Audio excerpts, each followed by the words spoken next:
Bueno, bienvenidos. ¿Cómo están todos? Eh, otro encuentro del ciclo de conversaciones con expertos. Estamos muy felices de volver a compartir este espacio que nos va uniendo a toda Latinoamérica a lo largo de estos 4 años, 5 que ya llevamos adelante el evento. Hemos compartido con los diferentes comités asesores de la Asociación Latinoamericana y hemos tenido la oportunidad de ver pasar expertos de todas las áreas y estamos muy felices de recibir esta noche a uno más.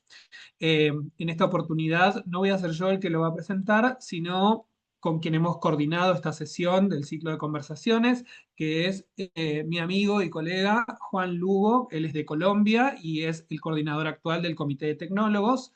Así que bienvenido, Juan. Te cedo la palabra para que podamos presentar al doctor. Mariano, muchísimas gracias. Gracias a todas las personas que están conectadas en este momento para esta charla a cargo del doctor Sinaí Arévalo, médico especialista en medicina nuclear acá en Colombia, especialista en filosofía de la ciencia y de una maestría en cuidado de la salud y un doctorado en bioética y biojurídica. Pero yo sé que al doctor le encanta más que digan que es un profesor de innovación y creatividad y derecho médico de la Universidad del Rosario. El doctor Sinaí actualmente es el jefe de la unidad de medicina nuclear de la clínica de la medicina nuclear y de PET-CT de la clínica Los Nogales.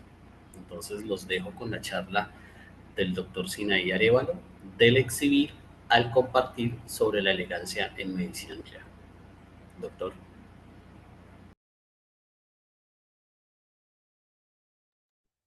Muy buenas tardes, muchas gracias a todos. Gracias sobre todo por prestarme su tiempo y prestarme su atención. Cuando a uno le prestan el tiempo y la atención, uno lo menos que puede hacer es devolverlos, eh, por lo menos no dormidos o no aburridos, y con algo que los pueda acompañar. Y esa ha sido la intención que hemos hablado con el comité organizador de esta sesión, a pesar de que siempre decíamos, estamos arrinconados por la técnica, estamos ávidos por hacer muchas más cosas en el día a día, pero hoy vamos a intentar hablar de algo que tiene que ver con esto, indudablemente, pero que es una mirada al mundo y es una mirada hacia una forma de intentar comprender qué es y qué vamos a hacer y cómo nos vamos a entender en este mundo nuevo, en este mundo que todos los días nos está retando y que por supuesto es bien interesante poder echar, como decía, esa pequeña mirada. Mucho gusto, soy Sinaí Arévalo, muchas gracias al comité organizador nuevamente, Juan, por su generosa presentación. Y vamos a hablar de una cosa del exhibir al compartir. Y vamos a ver cómo pasar de ser exhibicionistas a poder compartir y reconocernos con el otro puede darnos en un momento dado cierto grado de éxito y nos va a poder permitir enfrentarnos al mundo de una forma diferente. Y eso, por supuesto, nos haría perfectamente elegantes. Y, por supuesto, la muletilla y la coletilla es como esa elegancia la vamos a ver en medicina nuclear. Miremos, pues, entonces, qué es y qué vamos a mirar. Yo quiero que intentemos pensar qué sucedía, qué se imaginaban ustedes que sucedía en un año lejano como 1909. Y uno diría, pero este tipo se volvió loco. Me he devuelto casi siglo y cuarto para hacerles una pregunta bastante difícil. Pero efectivamente, en el año 1909, este señor que ustedes ven aquí, que es Rutherford, le dio una mañana por hacer un experimento fantástico. Una fuente radiactiva, ¿cierto? Estamos en medicina nuclear, una fuente radiactiva, emisora de partículas alfa y una placa de oro. Si la teoría funcionaba en ese momento, donde indudablemente toda la masa de un átomo era un sólido, pues lo que uno esperaría es que cualquier partícula, cualquier rayo, la pasara derecho. Y esto que ustedes ven aquí que es simplemente una cinta que registra eventos, en este caso eventos radioactivos, pues quedarían todos los eventos allá al fondo, o de pronto, si era lo suficientemente sólida, no quedaba ninguno. Y ese era como el paso con el que Rutherford empezó a hacer su experimento. Pero curiosamente, y esto era lo que él pensaba que iba a suceder, que todo era tan sólido, entonces esto lo podía atravesar de forma homogénea e iba a impactar contra esa cinta detectora. Sucedió una cosa extrañísima esa mañana y sucedió que algunas de las partículas se devolvieron y otras presentaron una distorsión. Y la pregunta es, ¿por qué sucede eso si es una masa perfectamente sólida? Pues bien, la única explicación, el único marco explicativo que Rutherford planteaba es que dentro de ese grupo de material sólido que hay allí, perfectamente explicado y hasta ese momento conocido como el modelo de Thomson, había algo más. Ustedes lo ven aquí en verde, lo estoy señalando, y ese era el núcleo del átomo. Significaba que efectivamente el átomo no era una masa sólida, sino que tenía algo adentro, un núcleo, y alrededor de eso había unos electrones, ¿cierto? Y entonces cuando las partículas pasaban por los campos gravitatorios de los electrones, pues no pasaba nada. Pero cuando se encontraban con los núcleos, indudablemente, siendo el núcleo una masa completamente sólida, pues indudablemente chocaban y se dispersaban. Con eso que le sucede a Rutherford, en 1909 se da inicio a la física moderna. Miren lo interesante. Y se inicia la física moderna porque cambia por completo la manera de entender el mundo, en este caso el mundo subatómico, y de ahí se desprenden una cantidad de sucesos totalmente diferentes. Y hoy es el modelo atómico que para 1911, 2 años después, él lanza y ya tenemos un número atómico, ya podemos saber cuántos electrones había y nos enfrentamos a conocer el mundo. Y eso, por supuesto, hoy nos tiene a todos nosotros trabajando y consumiéndonos la mitad del tiempo que estudiamos pensando en los pacientes en, hablemos en teranostic, si hablamos en las partículas alfa que utilizó Rutherford, y si pensamos en lo que llegamos hoy, siglo y cuarto después, a hacer con eso. Es tan importante que este número, ¿cierto?, de la revista de seguridad nuclear y protección radiológica le dedica todo el número a Theranostic. Es tan importante que hoy sabemos que si nosotros somos capaces de ligar y de llegar a una célula de forma específica, podemos producir una serie de destrucción celular selectiva, que por supuesto es el nuevo campo de la medicina nuclear. Claro, cada cosa que hacemos, cada descubrimiento, cada manera que un pensador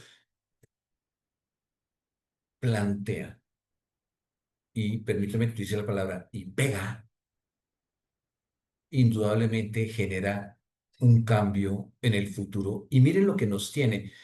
Por supuesto, Rutherford jamás lo pensó, pero sin indudablemente esa nueva manera de pensar, de entender el nuevo mundo, ese mundo micro que hay allá, ese mundo nuclear, pues no estaríamos allí.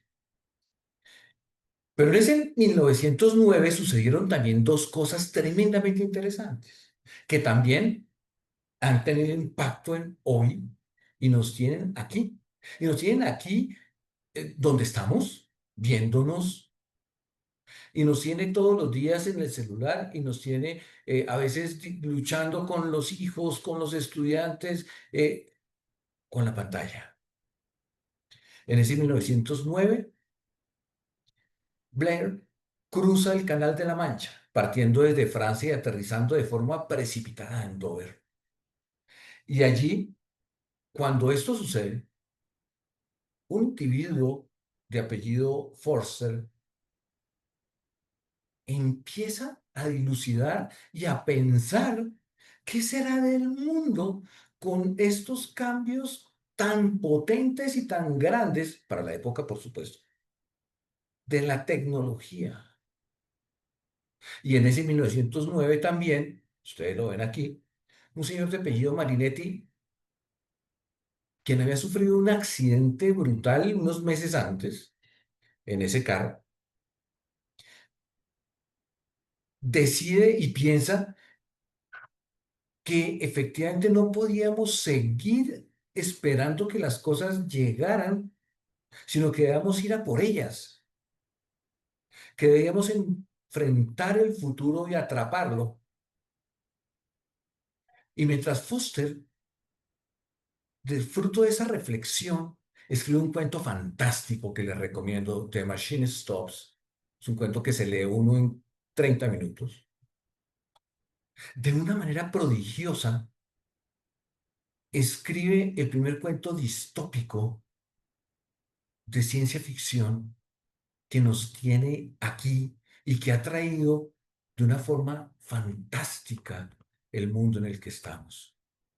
Forster en su cuento describe una tierra contaminada, con aire dañado, tóxico, que ha obligado a que cada uno de los seres humanos de ese momento se tengan que recluir en una habitación única en donde la máquina les oferta absolutamente todo.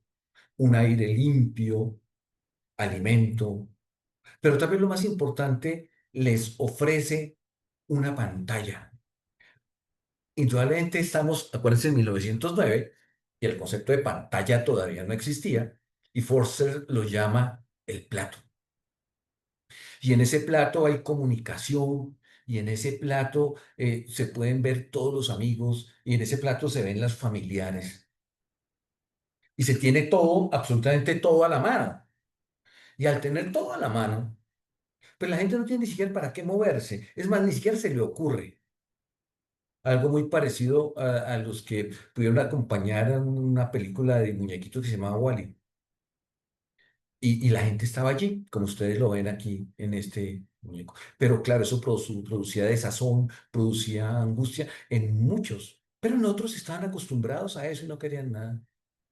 Y el cuento transcurre en que alguien quiere salir a mirar el exterior y lo ve y hasta que la máquina para. Y le toca a la gente volver a tomar el control de sus vidas, lo cual genera, por supuesto, nueva angustia.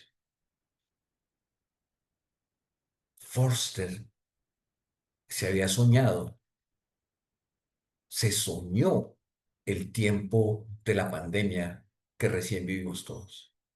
Absolutamente igual. Y Forster predijo todo lo que está sucediendo hoy, donde nosotros, nuestros chicos, nuestros vecinos, nuestros estudiantes, están en la pantalla. Hoy ya le podemos decir pantalla.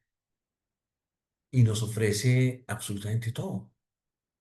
Y, y el mensaje del tema de Forster es, ojo, porque eso tiene unas consecuencias terribles. Y lo plantea así en su historia. La generación de angustia, por decirlo menos. Pero por otro lado, el señor que había tenido el accidente en el carro, ¿cierto? Filippo Tommaso Marinelli. Marinetti lanza en su afán por tomar el futuro y fíjense, con la misma angustia de la tecnología, con el mismo deseo, porque la tecnología es un atractor potentísimo para todos, Marinetti crea un grupo de futuristas y expone su famoso manifiesto futurista. Ese manifiesto futurista, donde pide agarrar fuertemente la tecnología, donde se pelea y dice no debemos pararle bolas a lo rutinario, no debemos ponerle atención al arte contemporáneo. El arte debe ser disruptivo, debe ser todo nuevo y donde invita a vivir cada día con lo nuevo y abandonar lo antiguo. Claro, pie de página chiquito. Marinetti después con Mussolini eh, son los encargados de todo el fascismo italiano. Pero futurismo y un poquitico de precaución con la máquina de se detiene de Forster, toman el mismo rumbo y ese mismo rumbo nos tiene aquí. Ese mismo rumbo donde algunos, sin querer ser luditas, por supuesto, y ustedes saben, los luditas fueron aquellos campesinos y algunos ciudadanos y obreros que en la primera revolución industrial se entraban a las fábricas inglesas y destruían las máquinas con el susto y el temor de que eso les fuera a dejar sin trabajo. Bueno, parecido, ¿cierto? A lo que algunos hablan todavía con lo de inteligencia artificial. Porque la historia no se repite, los hombres nos estamos repitiendo. Esas consecuencias de las predicciones de el enfoque futurista de Marinetti y el enfoque de precaución de Forster, indudablemente han dirigido el mundo y nos tienen hoy aquí. Y nos tienen hoy aquí pensando en las consecuencias, y ambos hablaban de consecuencias. Si bien uno ponía unas consecuencias que veían un mundo hipertecnológico, con muchos avances, con mucha destrucción de lo antiguo, con solo apropiación de lo nuevo, ambos se enfocaron y nos dieron unas recomendaciones y decían qué podía pasar. Y nos ponían a pensar. Y veíamos y vemos hoy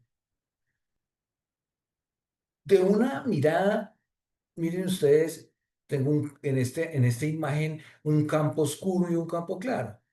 ¿Cierto? Como si tuviéramos una hemianopsia de gente deseosa de trabajar y atrapar tecnología, al mejor estilo Marinetti, en donde lo que nos hemos dado cuenta es que hay un aumento continuo del consumo de energía, ¿cierto? Hay un aumento de la capacidad letal del armamentismo, por supuesto, al mismo tiempo que hay un aumento de la disponibilidad y difusión de la gran cantidad de información que se genera en el mundo. La vida urbana ha crecido con todo lo que trae bueno y con todo lo que trae, inclusive neoenfermedades dependientes simplemente del urbanismo. Pero del otro lado, la sociedad también ha visto que a pesar de que hemos tenido unos progresos éticos gigantes, 1948 con la Declaración de Derechos Humanos, más adelante los derechos de los niños, derechos de los enfermos, la gran revolución de los derechos de los enfermos, eh, luchas por justicia, pues hemos tenido y han seguido las desigualdades y periódicamente colapsamos. Periódicamente suceden cosas que no quisiéramos que pasaran, ¿cierto? La mayoría de ellas relacionadas con la guerra, la mayoría de ellas relacionadas con violencia, pero colapsamos a pesar de ese progreso ético que tenemos. El mundo, cada vez que puede, cada país, cada gobernante, cada jefe, tiene una tendencia expansiva a atrapar más, a hacer más, a tener más, quiere más.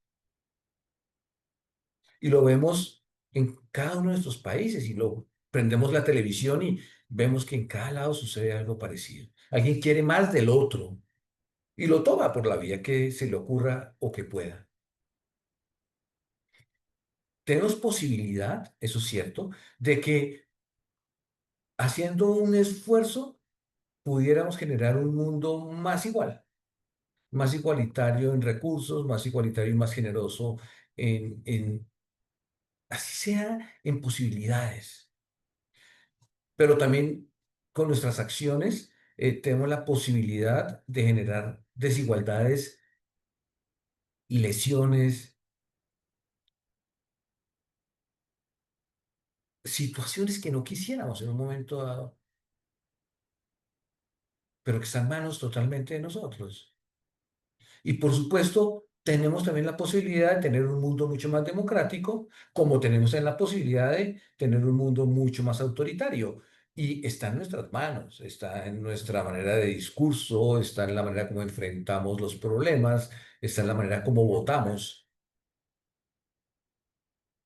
Al tiempo que el mercado, en este mundo que cambia de forma acelerada, impulsado por la gran tecnología, ¿cierto? Nos había venido ofreciendo una cantidad de productos materiales, una gran cantidad de productos materiales que nos tentaban todo el tiempo y que queríamos tener. Mi teléfono funciona, pero ¿por qué no tener el otro? Pero si ya sirve para llamar, sí, pero pues que ya salió el nuevo. Claro, y era la tentación que había, por poner sobre el ejemplo del teléfono. Pero en la medida en que, y sobre todo los jóvenes, empiezan a darse cuenta de estos consumos de energía, del armamentismo, del cambio climático, la responsabilidad con el otro, la contaminación, indudablemente ese mercado empieza a flocular, empieza a fallar, pero el mercado no se queda quieto y el mercado empieza a tentarnos ahora con otro producto y es el mercado de lo emocional, con el mercado de las emociones. Empieza a vendernos y empieza a tentarnos ahora por nuevas emociones. Nuevas emociones, llamémosla felicidad, por ejemplo, en donde lo que queremos es ser felices. Cuando alguien lleva a su niño al colegio hoy y lo primero que dice, ¿por qué lo trae aquí al colegio? Es que quiero que mi hijo sea feliz. Pero trátenlo bien porque yo quiero que sea feliz. Del resto me encargo yo. Todos queremos ir al último sitio donde está de moda ir de vacaciones. Todos queremos comer lo que está de moda, ir al restaurante que es. El abandono de la rutina, de la segura rutina, la pérdida de los rituales que se tenían en familia, la pérdida de los rituales que se tenían entre amigos, la pérdida de los rituales que se tenían por pequeñas costumbres, por cambios acelerados, de una especie de turbotemporalidad que nos lleva todo el tiempo a buscar eso nuevo, pues nos recuerda indudablemente a Marinetti. El debate, si es que algún momento hubo entre Forster y Marinetti, pues sigue perfectamente vigente y el mercado lo ha aprovechado completamente. Y hoy estamos en la búsqueda perenne, búsqueda permanente de ser felices. Pero si esas son las consecuencias sociales, es indudable que a nivel individual también hay consecuencias por este avance gigante acelerado de la tecnología, ¿cierto?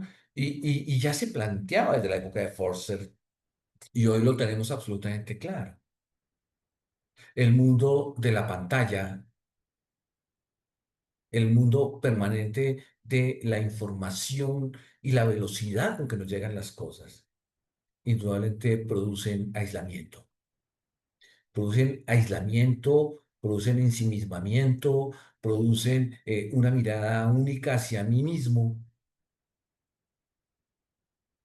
que inclusive abre otro mercado, si uno quiere verlo, el mercado de la autoayuda. Genera insensibilidad, claro, y genera insensibilidad porque indudablemente la realidad que estoy viendo es una realidad creada, una realidad presentada por el otro, es una realidad no vivida de forma específica. Probablemente cuando va uno de paseo en el carro hacia un lugar de descanso, la mitad de las personas están mirando el teléfono o tomando permanentemente fotos o filmando, como cuando se va al concierto y en lugar de mirar con los cantantes, ponemos el teléfono y a través de la pantalla del teléfono estamos mirando y grabando algo que de pronto ni siquiera después vamos a volver a ver. Genera inmediatez. Claro, porque todo lo tenemos de forma rápida. Esa turbotemporalidad, esa vida acelerada hace que queramos todo y todo y todo el tiempo. Lo cual, por supuesto, hace que ni siquiera nuestro cerebro esté dispuesto ni esté preparado para eso. Ese quererlo todo el tiempo es fantástico cuando uno mira, y veo yo a veces a algunos a una de mis hijas o a uno de mis estudiantes que coloca un mensaje que le llega por el teléfono y a una velocidad gigante, donde se pierde la entonación, donde se pierde la manera como le dicen a uno las cosas, donde se pierde la angustia de la respiración, o peor aún, cuando hoy las películas tienen un modo inclusive de poder ver una película en la mitad del tiempo, como si se despreciara realmente lo que el director de cine y los artistas hicieron con la música, con la filmación, con los diálogos, por el afán de acabar y acabar para probar la siguiente película.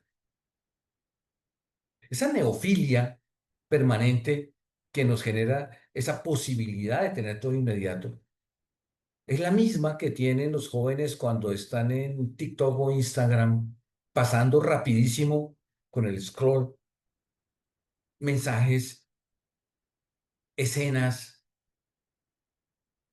y rápidamente voy a la otra y voy a la otra sin siquiera poder deleitar lo que estoy mirando, generando al mismo tiempo una especie de afasia, pero una afasia en donde ni entiendo perfectamente todo lo que me están dando y por supuesto, si no entiendo lo que me están dando, tampoco puedo dar nada para el otro, porque no tengo palabras. Y al no tener palabras, pues indudablemente, eh, ¿cómo me comunico? ¿Qué digo? ¿En qué estoy? ¿Qué puedo hacer? Pues no puedo hacer nada. ¿Cuántas palabras tiene en español el Quijote? ¿Cuántas palabras tiene Cien años de soledad? ¿Cuántas palabras tiene el mejor libro que ustedes hayan leído? ¿Y con cuántas palabras nos comunicamos hoy? Claro, volvámoslo a nuestro trabajo diario cuando generamos o hacemos un reporte, que es un medio de comunicación propia para con otro doctor. Un reporte que refleja todo un proceso de atención que ha hecho nuestro equipo de trabajo, un reporte que refleja lo que tiene el paciente y que indudablemente va dirigido a alguien que lo quiere leer y lo quiere entender, pero en el cual lo importante hoy es poner una serie de números, órdenes y no siempre la búsqueda del entendimiento para la mejor toma de decisiones. Aquí también el mercado de lo material y el mercado de lo emocional ataca fuertemente, porque el mercado de lo material no se ha ido. Y entonces queremos la mejor máquina, queremos la última máquina, queremos hacer lo último. Y el mercado de lo emocional nos exige otras cosas. Nos exige no romper, nos exige dejar, nos exige entrarle a lo nuevo, nos exige, porque es una exigencia, nos exige ser felices. Ahí diría uno que en ese mundo de esa pantalla, lo único que tenemos es exhibición. Claro, y es una exhibición indudable porque no estoy mostrando exactamente quién soy. Ha sido la primera vez en la historia, o sea, todos hemos cargado siempre con una historia propia. Decía Ortega y Gasset, decía, yo soy yo y mis circunstancias, y si no las salvo a ellas, no me salvo yo. Quería decir Ortega y Gasset, quiere decir Ortega que efectivamente son mis circunstancias las que me definen a mí. Dónde nací es una circunstancia, cómo vivo es mi circunstancia, con quién vivo, a quién amo, con quién estoy, qué quiero, dónde trabajo. Esas son mis circunstancias. Y esas circunstancias indudablemente me definen. Y hay algunas que puedo manejar y otras que no. Y eso forma parte de lo que soy. Pero hoy estamos en un momento histórico extraño y único, en el cual yo puedo crear mis propias circunstancias. Y creo mis circunstancias cuando estoy al frente de la pantalla y coloco mi avatar y coloco los filtros y sonrío todo el tiempo o coloco lo que como o digo dónde estoy a un mundo en el que ni siquiera y que además creo que se llama compartir, pero realmente es exhibir.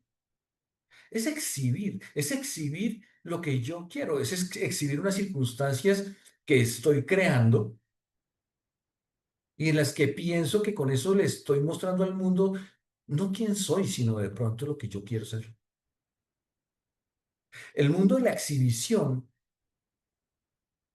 nos tiene hoy al borde de no entender quién es el otro, de no saber exactamente quién es. Y por supuesto, además erróneamente pensamos que es compartir.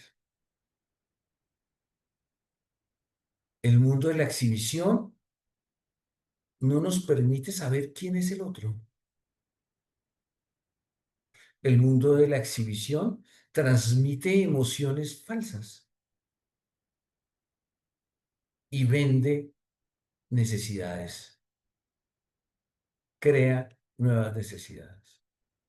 ¿Cómo entonces, pensaría uno, puedo conciliar esas situaciones nuevas que tanto la sociedad como el individuo estamos sufriendo? Buscando compartir? Buscando compartir, buscando relacionarse, buscando compartir. Pero uno diría, delicioso, compartir un café, compartir un mate, cenar, eh, hablar. Pero muchas veces tenemos que compartir nuestra manera de pensar y nuestra opinión de forma clara. Es compartirla con una buena frase, compartirla con una buena conclusión, compartirla con un poco de paciencia.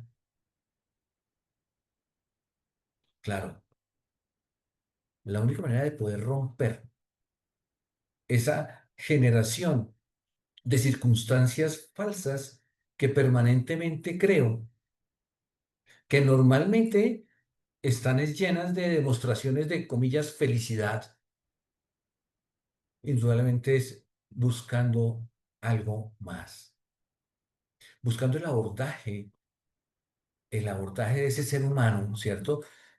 El abordaje del mundo desde yo como persona, como individuo, como sintiente y por supuesto, por otro lado, intentando de una u otra forma controlar los algoritmos. Los algoritmos que me llevan, la cámara de eco que me dice siempre lo que yo quiero oír y me plantea una realidad diferente. La cámara de eco que si yo le digo que necesito unos tenis, me va a decir siempre y me los va a traer todos los días y me va a decir que esos son los que yo quiero. La cámara de eco que me dice cómo pensar, la cámara de eco que me dice por quién votar, el algoritmo que me lleva y me trae cosas y define mi vida, pues indudablemente hay que controlarlo y gerenciarlo para podernos salir de esa burbuja de circunstancias que nos están creando todos, que por supuesto no forman parte de circunstancias reales de lo que estamos viviendo. Quisiera entonces uno meterse en dos tipos de mundo, un mundo que ojalá el que uno desea, pero pues también hay un mundo que uno quisiera prever, ¿cierto? Ese mundo que llamamos mundo buca, lleno, donde hay que decidir, por supuesto, pero lleno de mucha información, de mucha volatilidad, de mucho cambio rápido y acelerado, de gran cantidad de incertidumbre, donde uno encuentra información a favor de una cosa, información para otra cosa. ¿Cierto? Donde las relaciones son tremendamente complejas y con complejas no quiero decir difíciles, sino simplemente que están relacionadas unas con otras y que por supuesto cada movimiento, cada acción tiene una consecuencia inmediata y por supuesto donde hay una ambigüedad permanente y ahí por supuesto toca decidir. Cuando me traslado al mundo de la medicina, las respuestas podrían estar en un mundo completamente de la singularidad, ¿cierto? Donde la nanotecnología, la ingeniería genética, las neurociencias y la inteligencia artificial parecieran tener todas las respuestas. Pero la pregunta es si ahí es donde están nuestros pacientes. La pregunta es si ahí es donde están nuestros colegas. Y nosotros como imaginólogos, ¿cómo o qué camino podríamos tomar en un momento dado? ¿Cómo abordamos el hoy, que es el mismo futuro? ¿Cómo, cómo lo tomamos? ¿Y qué estamos haciendo para podernos enfrentar a él de una forma relativamente racional?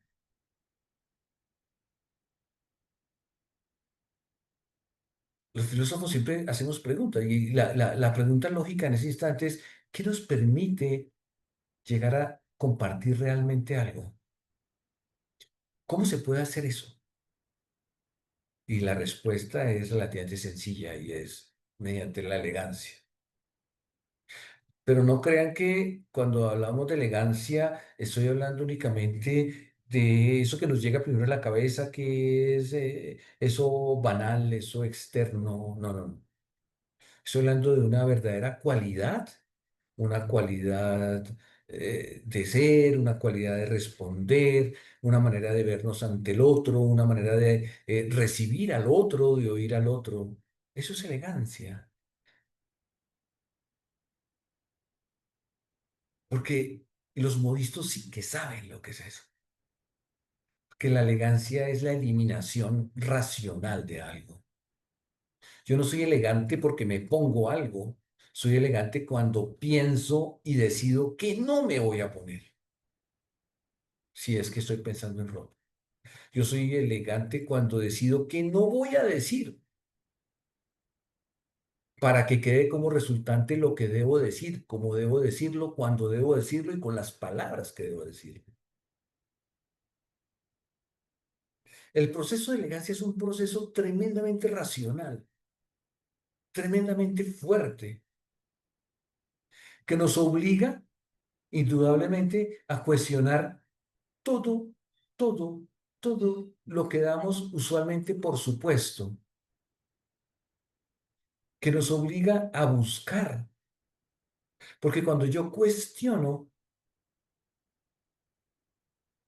así me lo estén diciendo con todo el amor y la solemnidad del mundo, mi obligación es cuestionarlo y buscar la fuente real, en un mundo lleno de fake news, en un mundo lleno de montones de información diversa. Por supuesto, cuestionarse es un elemento salvador de la racionalidad. Razonar de forma lógica, poder saber qué va primero o saber qué va después, saber cómo se obtiene una conclusión, saber qué es una falacia y qué no es una falacia. Es, por supuesto, básico para poder discernir entre la verdad y la mentira, entre la realidad y el sueño, entre el exhibir y el compartir. Y tener, por supuesto, una mente abierta me permite además ser respetuoso, oír, buscar, indagar, preguntar, aceptar. Y todo mediante un proceso dialógico permanente deliberativo, no de discusión. Porque cuando yo discuto, voy a ganar. Cuando yo me preparo para una junta, voy a ganar a la junta. Jamás, es muy raro, pero deberíamos intentarlo. Ir a ver qué voy a ir a aprender en esta junta, qué me irán a enseñar en esta junta, qué me irá a decir mi colega en esta junta, qué me quiere decir mi hija, qué me quiere decir mi...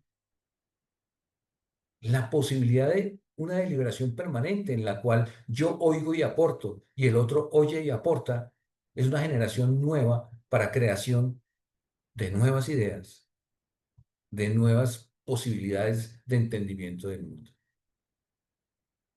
Pues sí, la elegancia es simplemente la traducción usual del pensamiento crítico. Ese pensamiento crítico que es bien difícil de obtener, que produce detonantes gigantes para poder emitir juicios certeros, lejos de lo que nos enseña el noticiero, lejos de lo que nos dicen los montones de memes que nos llegan todo el tiempo, lejos de los comentarios manipuladores. Pensamiento crítico protege. Y es efectivamente lo que debemos practicar todos los días, enseñarle y exigirle a los estudiantes, trabajar con nuestros hijos para poder elegir bien, para poder ser elegantes. Elegancia, elegir e inteligencia tienen la misma raíz,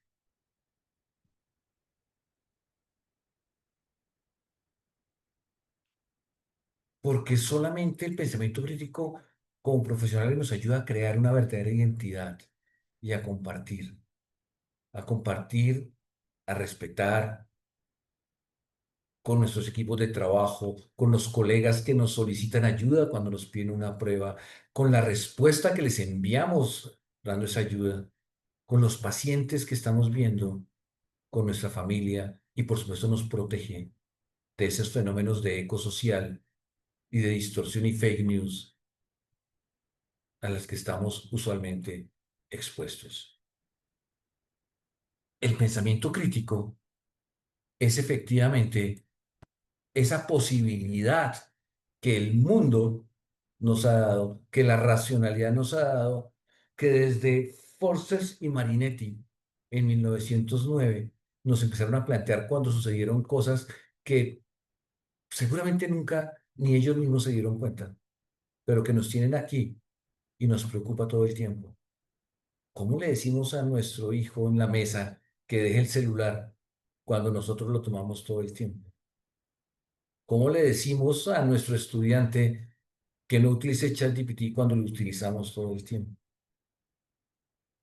Indudablemente, si no introducimos estas nuevas herramientas, viejas por cierto, desde la época socrática de pensamiento crítico, pues por supuesto lo único que vamos a hacer es mímesis permanente para el entendimiento de la mayoría de las cosas que suceden en el mundo y simplemente estaríamos frente a una pantalla de exhibición que nos está tragando de forma permanente.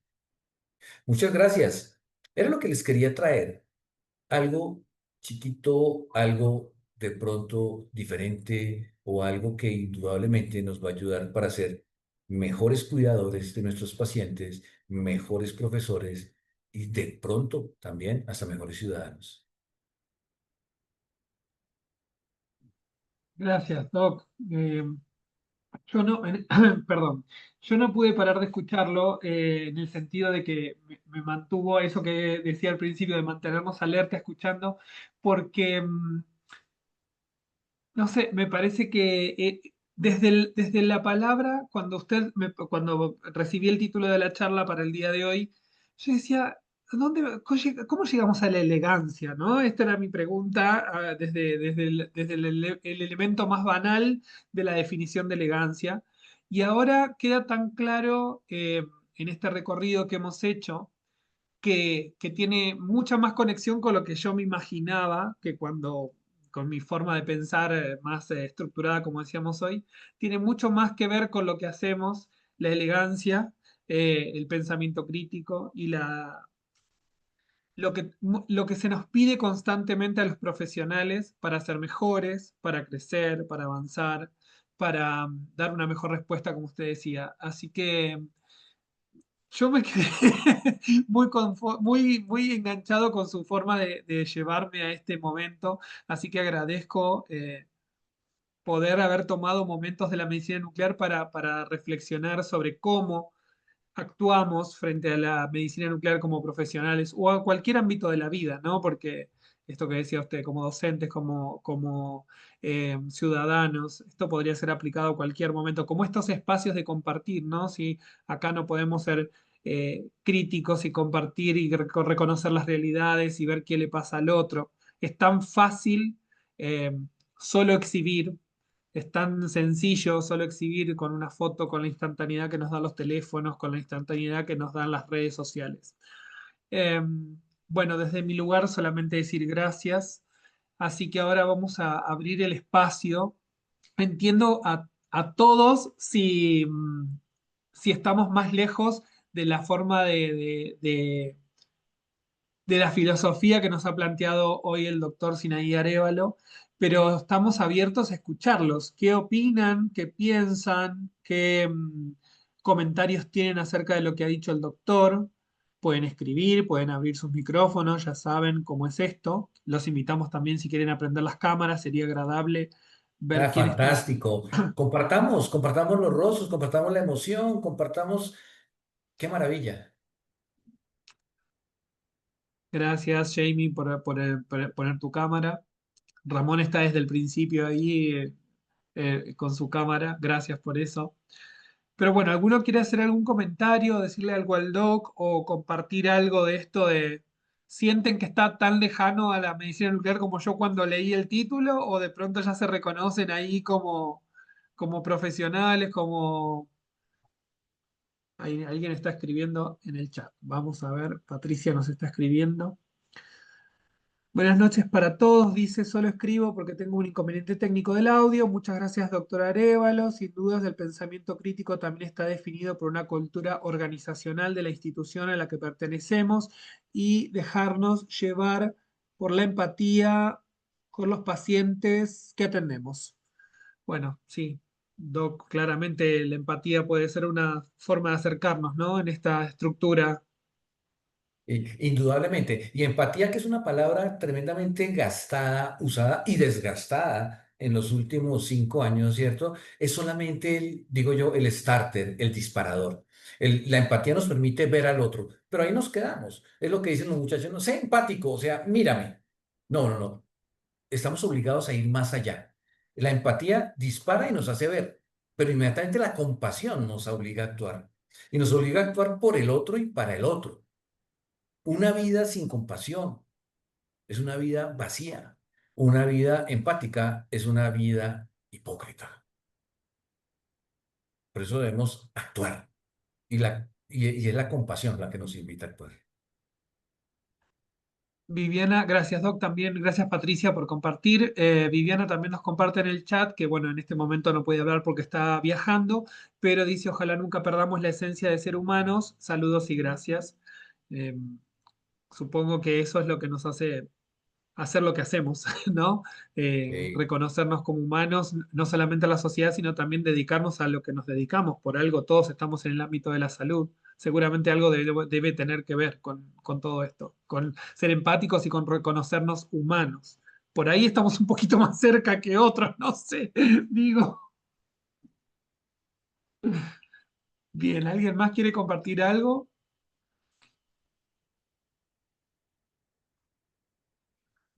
Bueno, de nuestra parte, solo decir gracias, Doc, por el espacio. Juan, ¿algo que quieras decir antes de irnos? Doctor, muchísimas gracias por la presentación y es algo súper importante en este momento en donde la premura de la atención en los servicios de medicina nuclear nos invade, donde todo se volvió una urgencia. En medicina nuclear todo es urgente, todo es para allá. Entonces, poder poner esos puntos claros de parar, de respirar y de poder atender bien a nuestros pacientes es lo que también nos ayuda en todo este tema de la elegancia en la medicina nuclear. Como usted también lo dijo en un momento, es quitar lo que no me voy a colocar para ser más elegante. Entonces es quitar y ser más concreto con nuestros pacientes y siempre saber que nos debemos a ellos, que nuestra atención es para ellos. Agradecerle mucho su presentación, como siempre, una presentación que deja mucho para que uno se lleve a la casa a pensar. Muchas gracias, Juan. Gracias, Mariano. He sido muy Por feliz. favor. Gracias por prestarme su atención. Espero haberlas devuelto enriquecida. Muchísimas gracias a todos por el espacio compartido. Un placer encontrarnos nuevamente en el ciclo de conversaciones con expertos y haber recibido al doctor Sinaí Arévalo de Colombia. Los esperamos el mes que viene. En agosto tendremos otro ciclo de conversaciones. Ya les llegará la información. Revisa nuestras redes sociales, tanto el Instagram como el LinkedIn de Alasbim. La página está un poco desactualizada. Aprovecho para comentarles porque estamos cambiando el sitio web y se va a actualizar y va a cambiar y va a crecer. Entonces, por eso por ahí encuentran la página un poco desactualizada. Sigan las redes sociales, que es un poco más fácil comunicarnos. Bueno, un saludo a todos. Gracias por el espacio compartido y nos vemos el mes que viene a quienes puedan estar ahí. Gracias a todos. Un abrazo. Feliz. Gracias, Doc. Gracias, doctor.